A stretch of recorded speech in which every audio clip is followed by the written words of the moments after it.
Hi മക്കളെ, ഇത് ജയേഷ് സാറാണ്. ഞാൻ ദേ ഒരു കഥ പറയാനാണ് വന്നത്. ഏത് കഥയാണെന്നോ? നമ്മുടെ 10ാം ക്ലാസ്സിലെ ഇംഗ്ലീഷ് ടെക്സ്റ്റ് ബുക്കിലെ first chapter Gabriel Garcia Marquez എഴുതിയേക്കുന്ന a very old man with enormous wings. ഈ കഥയാണ് നിങ്ങളോട് പറയാൻ പോകുന്നത്. 9ലെ പരീക്ഷ കഴിഞ്ഞ് ഒന്ന് റിലാക്സ്ഡ് ആയിരിക്കുന്ന സമയത്ത് ആദ്യം കയറി സീരിയസ് ആയിട്ട് നമുക്ക് പഠിച്ചു തുടങ്ങണ്ട. നമുക്ക് കഥയിലൂടെ തുടങ്ങാം അല്ലേ? അതാണ് നല്ലത്. അപ്പോൾ നമ്മൾ പറഞ്ഞു ഗബ്രിയേൽ ഗാർസിയ മാർക്കേസ് എഴുതിയേക്കുന്ന കഥയാണെന്ന്. ഈ പേര് നിങ്ങൾ കേട്ടിട്ടുണ്ടോ? Gabriel Garcia Marquez. ഓർമ്മ വരുന്നുണ്ടോ? യെസ്, അതെ. നിങ്ങൾ പറയും 8ാം ക്ലാസ്സിൽ സാറേ ഞങ്ങൾ പഠിച്ചിട്ടുണ്ട്. 2ാമത്തെ unit a shipwrecked sailor Luis Alejandro പിലാസ്കോയുടെ പാഠം അല്ലേ? അത് എഴുതിയേക്കുന്ന അതേ ഗബ്രിയേൽ ഗാർസിയ മാർക്കേസ് തന്നെയാണ്. അപ്പോൾ പ്രത്യേകിച്ച് നിങ്ങളെ പരിചയപ്പെടുത്തേണ്ട ആളെ നിങ്ങൾക്കറിയാം. അപ്പോൾ വളരെ മനോഹരമായ അദ്ദേഹത്തിൻ്റെ ഒരു കഥയാണ് നമ്മളിപ്പോൾ പഠിക്കാൻ പോകുന്നത്. മാജിക്കൽ റിയലിസം എന്ന് പറയുന്ന ഒരു സാധനം ഈ കഥയിൽ ഉപയോഗിച്ചിട്ടുണ്ട്. അതെന്താണെന്ന് നമുക്ക് അവസാനം പറയാം. ഓക്കെ അല്ലേ? A very old man with enormous wings. ഇതാണ് നമ്മുടെ കഥയുടെ പേര്. വളരെ പ്രായം ചെന്ന വലിയ ചിറകുള്ള ഒരു മനുഷ്യൻ. ഇതാണ് നമ്മുടെ പാഠത്തിന്റെ പേര്. ഓക്കെ അല്ലേ? ശ്രദ്ധിച്ച് കേൾക്കണേ. സമയം ഉച്ചയായിരുന്നു. എന്നാൽ വെളിച്ചം തീരെയില്ല. പെലായോ തൻ്റെ വീട്ടിലേക്ക് തിരിച്ചു വരികയായിരുന്നു. വ്യക്തമായിട്ട് കാണാൻ പറ്റുന്നില്ല, പക്ഷെ അയാൾ കണ്ടു അയാളുടെ വീടിന്റെ പിറകിലായിട്ട് എന്തോ ഒരു സാധനം അനങ്ങുകയും ഞരങ്ങുകയും ചെയ്യുന്നു. അയാൾ അടുത്തേക്ക് ചെന്ന് നോക്കി. ഒരു വൃദ്ധനായിരുന്നു അത്. അയാൾ കമിഴ്ന്ന് കിടക്കുകയായിരുന്നു ചെളിയിൽ. അയാൾ എഴുന്നേക്കാൻ ശ്രമിക്കുന്നുണ്ട്, പക്ഷെ കഴിയുന്നില്ല. അതിന് കാരണം എന്താണെന്ന് അറിയാമോ? വലിയ 2 ചിറകുകളായിരുന്നു കാരണം. പെലായോ പേടിച്ചുപോയി. അയാൾ വീട്ടിലേക്ക് എടുത്തു വെച്ച് ഓടി തൻ്റെ ഭാര്യയുടെ അടുത്തേക്ക്. ഭാര്യയുടെ പേര് എലിസന്ത എന്നായിരുന്നു. അവരുടെ കുഞ്ഞിന് തീരെ സുഖമില്ലായിരുന്നു. ഭാര്യ ഈ ചൂടൊക്കെ കൂടുമ്പോൾ നമ്മൾ തുണി നനച്ചിടുമല്ലോ, അത് ചെയ്തുകൊണ്ടിരിക്കുകയായിരുന്നു. ഇയാൾ ഭാര്യയും കൂട്ടി പെട്ടെന്ന് വീടിന്റെ പിറകിലേക്ക് വന്നു.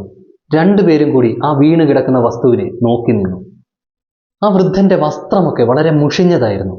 അയാൾ കഷണ്ടിയായിരുന്നു. വളരെ കുറച്ച് രോമങ്ങളെ ഉണ്ടായിരുന്നുള്ളൂ. അതുപോലെ അയാളുടെ വായിൽ തീരെ കുറവായിരുന്നു പല്ലുകൾ. നനഞ്ഞു കുതിർന്ന ഒരു മുതുമുത്തച്ഛനെ പോലെ തോന്നും അയാളെ കണ്ടു കഴിഞ്ഞാൽ. വലിയ കഴുകൻ്റേത് മാതിരിയുള്ള അയാളുടെ ചിറകുകൾ മണ്ണിൽ പുതഞ്ഞു കിടക്കുകയായിരുന്നു. കുറെ നേരം പെലായോയും എലിസന്തയും നോക്കി നിന്നു. അങ്ങനെ കുറെ നോക്കി നിന്നപ്പോൾ ഇവർക്കൊരു ധൈര്യമൊക്കെ വന്നു. ഇവരയാളോട് സംസാരിച്ചു. പക്ഷെ അയാൾ തിരിച്ചു പറഞ്ഞ ഭാഷ ഇവർക്ക് മനസ്സിലായില്ല. ഇവർ ചിന്തിച്ചത് കാറ്റത്തും മഴയത്തും ഒക്കെ ഒരു കപ്പൽ തകർന്നിട്ട് വന്ന് കരക്കടിഞ്ഞ ഏതോ ഒരു വ്യക്തിയാണെന്നാണ് അവസാനം ഇവർ ചിന്തിച്ച കാര്യം. ഇവര് അടുത്തുള്ള ഒരു സ്ത്രീയെ വിളിച്ചു കൊണ്ടുവന്നു. ഒരൊറ്റ നോട്ടം നോക്കിയതേ ഉള്ളൂ. ആ സ്ത്രീ പറഞ്ഞു, ഇതൊരു ഏഞ്ചലാണ്, ഇതൊരു മാലാഖയാണ്. നിങ്ങളുടെ കുഞ്ഞിനെ കൊണ്ടുപോകാൻ വന്നതാണ്. കുഞ്ഞിന് തീരെ വയ്യല്ലേ, കുഞ്ഞിന് മരണസമയമായി, കുഞ്ഞിനെ കൊണ്ടുപോകാൻ വന്നതാണ് എന്നാണ് പറയുന്നത്. അങ്ങനെ ഈ വൃദ്ധന് ഒരു ഏഞ്ചലിന്റെ, ഒരു മാലാഖയുടെ പരിവേഷം കിട്ടുകയാണ്. രാത്രി കിടക്കാൻ പോകുന്നതിന് മുമ്പ് അയാളെ ചെളിയിൽ നിന്ന് വലിച്ച് പുറത്തു കൊണ്ടുവന്ന് കോഴിക്കൂട്ടിൽ കൊണ്ടുവന്ന് പൂട്ടിയിട്ടു. ഇതാണ് ഇവർ ചെയ്യുന്ന കാര്യം. അന്ന് രാത്രി അധികം വൈകാതെ തന്നെ കുഞ്ഞിന്റെ അസുഖമൊക്കെ പെട്ടെന്ന് മാറി. അപ്പൊ ഇവർക്ക് ഭയങ്കര സന്തോഷമായി. പെലായോയ്ക്കും എലിസന്തയ്ക്കും ഭയങ്കര സന്തോഷമായി. ഇവർ തീരുമാനിക്കുന്നു, നാളെ ഒരു കാര്യം ചെയ്യാം. ഈ ഏഞ്ചലിനെ ഒരു ചെങ്ങാടത്തിൽ കയറ്റി 3 ദിവസത്തേക്കുള്ള ഭക്ഷണവും വെള്ളവും ഒക്കെ വെച്ചിട്ട് കടലിലേക്ക് തള്ളിവിടാം. എന്തു വന്നാലും അയാളുടെ വിധി, എന്തായാലും അയാളെ തള്ളി വിട്ടേക്കാം എന്നവർ തീരുമാനിക്കുകയാണ്. എന്നാൽ പിറ്റേന്ന് നേരം വെളുത്തപ്പോഴേക്കും മറ്റൊരു കാര്യമാണ് സംഭവിക്കുന്നത്. അപ്പോഴേക്കും ഈ വാർത്ത എല്ലായിടത്തും പരന്നിരുന്നു. ശരിക്കുമുള്ള ഒരു ഏഞ്ചലിനെ, ശരിക്കുമുള്ള ഒരു മാലാഖയെ പെലായോയുടെ വീട്ടില് പിടികൂടിയിരുന്നു എന്നുള്ള വാർത്ത എല്ലായിടത്തും എത്തിയിരുന്നു. നാട്ടുകാരൊക്കെ തന്നെ തടിച്ചുകൂടി നിൽക്കുകയാണ്. ഇവർ എഴുന്നേറ്റ് വരുമ്പോൾ കോഴിക്കോടിന് മുമ്പിൽ ഭയങ്കര ആൾക്കൂട്ടമാണ് കാണുന്നത്. ഈ ആളുകൾ കോഴിക്കോടിന്റെ വിടവിലൂടെ ഭക്ഷണ സാധനങ്ങളൊക്കെ നമ്മുടെ ഈ ഏഞ്ചലിന് ഇട്ടുകൊടുക്കുന്നുണ്ടായിരുന്നു, എറിഞ്ഞു കൊടുക്കുന്നുണ്ടായിരുന്നു. ഈ ഒരു കാഴ്ചയാണ് ഇവർ കാണുന്നത്. ഈ ആളുകളൊക്കെ തന്നെ ഒരു അമാനുഷികൻ എന്ന രീതിയിലല്ല ഈ മനുഷ്യനെ, ഈ വൃദ്ധനെ നോക്കിക്കണ്ടത്. പിന്നെയോ ഒരു ഏഞ്ചലായിട്ടല്ല നോക്കിക്കണ്ടത്. പിന്നെയോ ഒരു സർക്കസ് മൃഗത്തെ പോലെയാണ് ഇവർ ഇയാളെ നോക്കുന്നത്. അല്ലാതെ ഒരു അത്ഭുതത്തോടെ, ഒരു ഏഞ്ചലിനോടെന്ന രീതിയിലൊന്നുമല്ല ഈ നാട്ടുകാരൊക്കെ പെരുമാറുന്നത്. അപ്പൊ ഈ ഏഞ്ചലിന്റെ വാർത്ത പിന്നെയും വേഗത്തിൽ പടർന്നുകൊണ്ടിരിക്കുകയാണ്. പെട്ടെന്ന് തന്നെ പെലായോയുടെ വീട് ഒരു മാർക്കറ്റ് പ്ലേസ് പോലെയായി, ഒരു ചന്ത പോലെയായി, ഭയങ്കര തിരക്ക്. അവസാനം ഇവർക്ക് പട്ടാളത്തിനെ വിളിക്കേണ്ടി വന്നു. എന്തിന്? ഈ ആളുകളെ പിരിച്ചുവിടാൻ. പട്ടാളത്തെ വിളിച്ചിട്ടാണ് ഈ ആളുകളെയൊക്കെ ഓടിച്ചു വിടുന്നത്. അവർക്കൊരു ഐഡിയ തോന്നി. അവര് ഒരു വേലി കെട്ടാൻ തീരുമാനിച്ചു. അങ്ങനെ ഇവരുടെ കോമ്പൗണ്ടിൽ ഇവർ വേലി കെട്ടി, ആരും അങ്ങോട്ടേക്ക് കയറാതിരിക്കാൻ. എന്നിട്ട് ഒരു കാര്യം കൂടെ ചെയ്യുന്നു, അകത്തേക്ക് കയറാനായിട്ട് ഒരു ഫീസ് കൂടെ ചാർജ് ചെയ്യുകയാണ്. അപ്പോൾ 5 സെന്റ് കൊടുത്തെങ്കിൽ മാത്രമേ അകത്തേക്ക് കയറ്റുകയുള്ളൂ. ഇങ്ങനൊരു കാര്യം ഇവർ ചെയ്യുകയാണ്. എന്നാൽ അതൊന്നും ആളുകൾക്കൊരു പ്രശ്നമായിരുന്നില്ല. ആളുകൾ ദൂരദേശങ്ങളിൽ നിന്ന് വരെ വന്നുകൊണ്ടേയിരുന്നു. അവസാനം നോക്കത്താ ദൂരത്തോളം ആളുകൾ ക്യൂ നിൽക്കുകയാണ്, ആളുകൾ വന്ന് നിൽക്കുകയാണ്. എന്തിന്? ഈ ഏഞ്ചലിനെ കാണാനായിട്ട്. തൻ്റെ സ്വന്തം പേരിലുള്ള ഈ നാടകത്തിൽ പങ്കാളിയാകാത്ത ഒരേ ഒരാൾ ആ ഏഞ്ചൽ മാത്രമായിരുന്നു. അയാൾക്ക് ഭയങ്കര ക്ഷമയായിരുന്നു കേട്ടോ. കാരണം അയാളുടെ വലിയ ചിറകുകളിലൊക്കെ ധാരാളം ബഗ്സ് അല്ലെ കീടങ്ങൾ, പ്രാണികളൊക്കെ ഉണ്ടായിരുന്നു. ഈ കോഴികളൊക്കെ, ഇയാൾ കോഴിക്കൂട്ടിലാണല്ലോ, കോഴികളൊക്കെ അത് കൊത്തി തിന്നുന്നുണ്ടായിരുന്നു. പക്ഷേ അയാൾ അതെല്ലാം സഹിച്ചിരുന്നു. അതുപോലെ ആളുകൾ വന്നിട്ട് എന്ത് ചെയ്യും? അയാളുടെ തൂവല് പറിച്ചെടുക്കും. എന്തിനാണ്? ഈ വികലാംഗരായിട്ടുള്ള ആളുകൾ, രോഗികളായിട്ടുള്ള ആളുകൾ, ഇവരൊക്കെ വന്ന് തൂവല് പറിച്ചെടുത്ത് എന്ത് ചെയ്യും? അവരുടെ മേത്ത് തൊടും. എന്തിനാണ്? അസുഖം മാറാൻ, ഹെൽത്തി ആകാനായിട്ട്. ഏറ്റവും മര്യാദയുള്ള ആളുകൾ പോലും അയാളെ കല്ലെറിയുമായിരുന്നു. എന്തിനാണ്? അയാൾ എഴുന്നേറ്റ് നിൽക്കുന്നത് കാണാനായിട്ട്. ഇതെല്ലാം സഹിച്ച് ക്ഷമിച്ച് അയാൾ അവിടെ ഇരുന്നു. അങ്ങനെ ഇരിക്കുകയാണ് ആ ടൗണിൽ മറ്റൊരു കാര്യം നടക്കുന്നത്. വേറൊരു സംഘം, ഒരു ട്രാവലിംഗ് ഷോ നടത്തുന്ന ഒരു സംഘം അങ്ങോട്ടേക്ക് വരുന്നു. നമ്മുടെ സർക്കസ് ഷോയൊക്കെ പോലെ സഞ്ചരിച്ചുകൊണ്ട് ഓരോ സ്ഥലങ്ങളിലും ഷോ നടത്തുന്ന ഒരു ടീം അങ്ങോട്ടേക്ക് വരികയാണ്. ആ ഷോയുടെ മെയിൻ അട്രാക്ഷൻ എന്ന് പറയുന്നത് ചിലന്തിയായിട്ട് മാറിയ, സ്പൈഡറായിട്ട് മാറിയ ഒരു സ്ത്രീ ആയിരുന്നു. ഇവരെ കാണാനുള്ള ടിക്കറ്റിന്റെ ചാർജ് എന്ന് പറയുന്നത് നമ്മുടെ ഏഞ്ചലിനെ കാണാനുള്ള ടിക്കറ്റിന്റെ ചാർജിനേക്കാളും കുറവായിരുന്നു. സ്വാഭാവികമായിട്ടും ആളുകൾ എല്ലാവരും അങ്ങോട്ടേക്ക് പോയി. മാത്രമല്ല ഈ സ്ത്രീ സംസാരിക്കുകയും ചെയ്യുമായിരുന്നു. അപ്പോൾ എല്ലാവരും അങ്ങോട്ടേക്ക് പോയി. നമ്മുടെ ഓൾഡ് മാൻ്റെ, നമ്മുടെ ഏഞ്ചലിന്റെ ഡിമാൻഡ് കുറഞ്ഞു. എന്നാൽ അതൊന്നും പെലായോയെയും വൈഫിനെയും ബാധിച്ചതേയില്ല. കാരണം എന്താണ്? അവർക്ക് ഓൾറെഡി തന്നെ ആവശ്യത്തിന് പൈസ കിട്ടിയിരുന്നു, ആവശ്യത്തിലധികം പൈസ കിട്ടിയിരുന്നു. വലിയ ഒരു 2 നില വീട്, ഒരു ബാൽക്കണിയും പൂന്തോട്ടവും ഒക്കെയുള്ള ഒരു 2 നില വീട് അവരുണ്ടാക്കി. ചുറ്റും വല കൊണ്ടുള്ള വേലി പോലുള്ള സംഭവമൊക്കെ ഉണ്ടാക്കി. എന്തിനാണ്? ഞണ്ടുകളൊന്നും കയറാതിരിക്കാനായിട്ട്. അതുപോലെ ജനലുകളിലൊക്കെ ഇരുമ്പഴി വെച്ചു. എന്തിനാണ്? ഏഞ്ചൽസ് ഒന്നും കയറാതിരിക്കാൻ വേണ്ടിയിട്ട്. അങ്ങനെ അവരുടെ ജീവിതം തന്നെ മാറി. എന്നാൽ അവർ ശ്രദ്ധിക്കാതിരുന്ന ഒരു കാര്യം എന്ന് പറയുന്നത് ആ കോഴിക്കൂടാണ്. നമ്മുടെ ഏഞ്ചൽ കിടന്നിരുന്ന കോഴിക്കൂട്. അതാരും മൈൻഡ് ചെയ്തതേയില്ല. ആദ്യം അവരുടെ മകൻ നടക്കാൻ തുടങ്ങിയ സമയത്ത് അവര് ഭയങ്കരമായിട്ട് ശ്രദ്ധിച്ചിരുന്നു, ഇവനെ അടുത്തേക്ക് വിട്ടിരുന്നില്ല. എന്നാൽ പതിയെ പതിയെ പിന്നെ ആ ഭയമൊക്കെ മാറി. ചെറുക്കൻ ആ കോഴിക്കൂടിൻ്റെ അടുത്ത് ചെന്ന് കളിക്കാനൊക്കെ തുടങ്ങി. ഇടയ്ക്ക് ഇവൻ കോഴിക്കൂടിനകത്ത് കയറി നമ്മുടെ ഏഞ്ചലിൻ്റെ അടുത്ത്, ഓൾഡ് മാൻ്റെ അടുത്ത് പോയി കളിക്കുന്നു.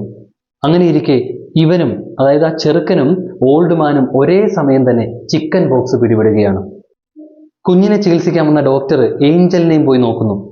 അപ്പോൾ ഏഞ്ചലിന്റെ ഹൃദയത്തിൽ നിന്നും കിഡ്നിയിൽ നിന്നുമൊക്കെ സൗണ്ട് കേൾക്കുന്നു ഡോക്ടറിന്. എന്നാൽ ഡോക്ടറിനെ അത്ഭുതപ്പെടുത്തിയ ഒരു കാര്യം എന്ന് പറയുന്നത് ആ ചിറകുകളായിരുന്നു. ഭയങ്കര നോർമലായിട്ട് ഒരു ഹ്യൂമൻ ബോഡിയിൽ, ഒരു മനുഷ്യ ശരീരത്തിൽ ആ ചിറകുകൾ ഉണ്ടായിരുന്നു. അയാൾ ചിന്തിച്ച കാര്യം ഇതാണ്: എന്തുകൊണ്ടാണ് ബാക്കിയുള്ള മനുഷ്യർക്കൊന്നും ഇങ്ങനത്തെ ചിറകില്ലാത്തത്? ഇതാണ് ആ ഡോക്ടർ അപ്പോൾ ആലോചിക്കുന്ന കാര്യം. അങ്ങനെ ഇരിക്കെ കാലം കടന്നുപോയപ്പോൾ മഴയും വെയിലും ഒക്കെ കൊണ്ട് ആ കോഴിക്കൂടങ്ങ് തകർന്നു. അങ്ങനെ ഏഞ്ചല് പുറത്തായി. ഒരേ സമയം തന്നെ ഇയാളെ പല സ്ഥലങ്ങളിലുമൊക്കെ കാണാൻ തുടങ്ങി. എന്നാൽ കണ്ണൊന്നും ഇയാൾക്ക് ക്ലിയർ ആയിട്ട് കാണാൻ പറ്റുന്നില്ലായിരുന്നു. അതുകൊണ്ട് ഇയാൾ തൂണുകളിലൊക്കെ ചെന്ന് ഇടിക്കുമായിരുന്നു. പിന്നെ പെലായോയ്ക്ക് ഇടയ്ക്ക് കഷ്ടം തോന്നിയിട്ട് ഒരു പുതപ്പ് ഇയാൾക്ക് കൊടുക്കുന്നു. അതുപോലെ ഇയാളെ ഷെഡിൽ കിടക്കാനായിട്ട് അനുവദിച്ചു. ഇടയ്ക്ക് ഭയങ്കരമായിട്ട് ചൂട് വരുന്നു. ഇവർ കരുതി ഇയാൾ മരിച്ചു പോകുന്നു. എന്നാൽ മഞ്ഞുകാലം ഭയങ്കര ശക്തമായിരുന്നിട്ട് കൂടി അയാൾക്കൊന്നും സംഭവിക്കുന്നില്ല.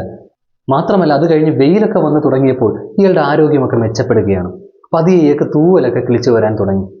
അങ്ങനെ ഇരിക്കെ ഒരു ദിവസം രാവിലെ എലിസന്ത ഉള്ളിയുടെ തണ്ടുകൾ എടുത്തു വെച്ച് കറി വെക്കാൻ അരിയുകയായിരുന്നു. അപ്പോഴാണ് അടുക്കളയിലേക്ക് ശക്തമായൊരു കാറ്റ് വീശിയത്. ഇവർ ചെന്ന് ജനലിലൂടെ നോക്കുമ്പോൾ കാണുന്നത് നമ്മുടെ ഓൾഡ് മാൻ, നമ്മുടെ ഏഞ്ചൽ പറക്കാനായിട്ട് ശ്രമിക്കുന്നതാണ്. അത്ര ഈസി ആയിരുന്നില്ല കാര്യങ്ങൾ. അയാൾ വല്ലാതെ കഷ്ടപ്പെടുന്നുണ്ടായിരുന്നു. എലിസന്ത കരുതിയത് ഇയാൾ വീണ് ആ ഷെഡ് തകർന്നു പോകുമെന്നാണ് കരുതിയത്. എന്നാൽ അയാൾ ചിറകടിച്ചുയർന്ന് പൊങ്ങി പറന്നു. ഇവരെ നോക്കി നിൽക്കെ അയാൾ വീടുകൾക്ക് മുകളിലൂടെ പറന്നുപോയി. തൻ്റെ കാഴ്ചയിൽ നിന്ന് മറയുന്നത് വരെ ആ വൃദ്ധൻ പറന്നു പോകുന്നത് എലിസന്ത നോക്കി നിന്നു. ഇനി അയാൾ അവളുടെ ജീവിതത്തിൽ ഒരു ശല്യമല്ല, പിന്നെയോ അങ്ങ് കടലിന്റെ ചക്രവാള സീമയിൽ ഒരു സാങ്കല്പികമായ പൊട്ടുമാത്രം. ഇങ്ങനെയാണ് കഥ തീരുന്നത്. ഇതാണ് കഥ. അപ്പൊ ഈ കഥയിൽ നമ്മൾ കാണുന്നത് ആരെയൊക്കെയാണ്?